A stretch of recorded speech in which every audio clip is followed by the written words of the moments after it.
எல்லோருக்கும் நமஸ்காரம். மாதா பிதா குரு தெய்வங்கள் திருவடிகளை போற்றி. ஸ்ரீ காஞ்சி மகா பெரிவா திருவடிகளை போற்றி.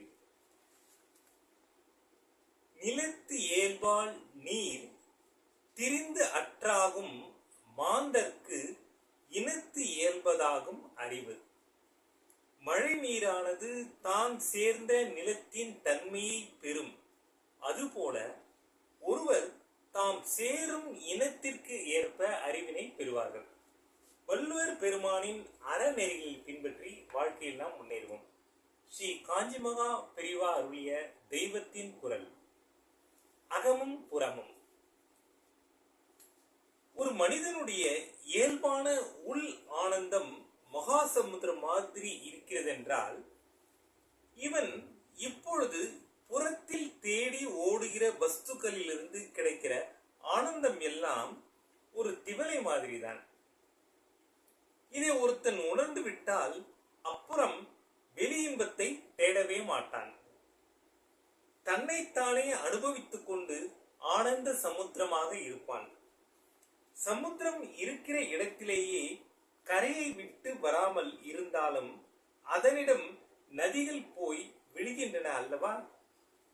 அப்படியே ஆசைகள் இவனிடம் வந்து விழுந்து சமுத்திரத்தில் நதிகள் விழுந்து மறைவது போல் மறைந்தே போய்விடும். ஆபூரிய மானம் அசல பிரதிஷ்டம் சமுத்திரம் என்று கீதை சொன்ன மாதிரி பேரின்ப கடலாக நிறைந்து அசைவதற்கே இடமே இல்லாத அளவிற்கு எங்கும் நிறைந்து அசையாமல் பரமசாந்தமாக மனிதன் என்பவன் நிற்பான். மனிதன் முதலில் தன்னைத்தானே உணர்ந்து கொள்ள வேண்டும். அப்பொழுதுதான் இந்த பரமானந்த நிலையை எட்ட முடியும். தேவேந்திர பதவியின் ஆனந்தம் கூட இந்த ஆத்மானந்த கடலில் ஒரு துளிதான் என்கிறார் ஸ்ரீ பகவத் பாதர்கள். யத்சௌக்கியாம் புதி லேச லேசத இமே சக்கரதா யோ நிர்விருதா. இது மனிஷா பஞ்சகத்துல ஸ்ரீ பகவத் பாதர்கள் அவர்கள் அற்புதமாக கூறியிருக்கின்றார்கள். இப்படி மனிதன் முதலில் தன்னை அறிந்து கொள்ள வேண்டும். அதற்கு பக்தி அவசியம். பதவி, பணம், ஸ்திரீ புருஷால், கௌரவம், பப்ளிசிட்டி என்று இப்படி வெளியில் இருந்து நமக்கு ஆனந்தம் கிடைப்பதாக எண்ணிக்கொண்டு ஓயாமல் எத்தனம் செய்வது அத்தனை சமுத்திரமாக இருக்கிற நாம் அதை அறியாமல் ஒரு சொட்டு ஜலத்திற்காக தவிக்கிற மாதிரி தான். வெளிப்பொருள் எதுவோ கிடைக்காததால் நமக்கு குறை வந்து விட்டதாக துக்கப்படுவது சுத்த தவறாகும். நமக்கு குறையே இல்லை. நமக்குள் நாமே பூரண வஸ்து.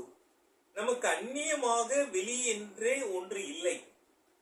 வெளியிலே இருக்கிற அத்தனை ஆனந்தமும் நமக்குள்ளேயே அடக்கம். வெளி மாதிரி இருப்பதிலிருந்து தானாக எது வந்தாலும் வரட்டும். சமுத்திரம் நதிகளை அடக்கிக் கொள்வது போல் அவற்றையும் உள்ளே இருப்பதோடு நாம் சேர்த்துக் கொள்வோம். எதுவும் வரவில்லையா, அதனால் பாதகமும் இல்லை. எதுவும் வராததால் நமக்கு என்ன குறை? நமக்கு உள்ளேயே இருக்கிற பரமாத்மா வஸ்துவின் லேசம் தானே வெளியில் இருப்பதெல்லாம் என்கிற தெளிவோடு எப்போது நாம் இருப்பதற்கு முயல வேண்டும். இதன் அடுத்த பகுதி நாளை. ஜெய்ஹிந்த்.